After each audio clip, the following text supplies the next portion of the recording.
Bonjour à tous et bienvenue sur les phénomènes, la chaîne qui comprend tous les phénomènes physiques. Aujourd'hui, on va parler de la tension superficielle. Pourquoi les gouttes d'eau sont-elles rondes? Ou encore, pourquoi le gérisse peut marcher sur l'eau? Ça c'est parce que je suis trop fort. Voyons cela de plus près. Dans un liquide, les particules à l'interface n'ont pas les mêmes interactions que leurs semblables au sein de celui-ci. Il en résulte une force qui tend à amener les particules à l'interface vers le centre du liquide. On traduit ce phénomène à travers l'apparition d'une tension de surface propre à chaque liquide.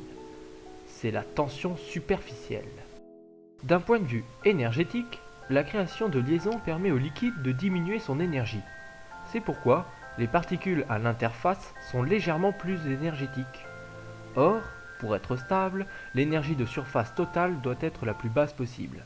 Ainsi, la surface libre d'un liquide se place naturellement pour être la plus petite possible. On peut calculer le coefficient de tension superficielle à travers le rapport de la variation d'énergie par la variation de la surface libre du liquide, sigma égale delta E sur delta S.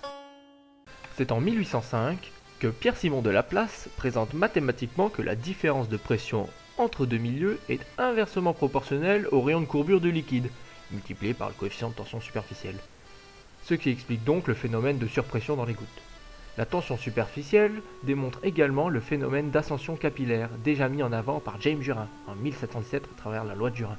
H égale 2 gamma cos θ divisé par R rho G, qui donne la hauteur d'eau dans un tube capillaire. Vous vous souvenez du gérisse? Eh bien c'est grâce à la tension de surface qu'il peut marcher sur l'eau muni de ses pattes à l'extrémité hydrophobe. D'ailleurs, cet insecte est un bio-indicateur plutôt intéressant, car il ne peut pas tenir sur l'eau lorsque celle-ci contient certains composés chimiques en quantité. Et oui, c'est déjà la fin. Maintenant vous savez tout sur la tension superficielle, sur la chaîne des phénomènes.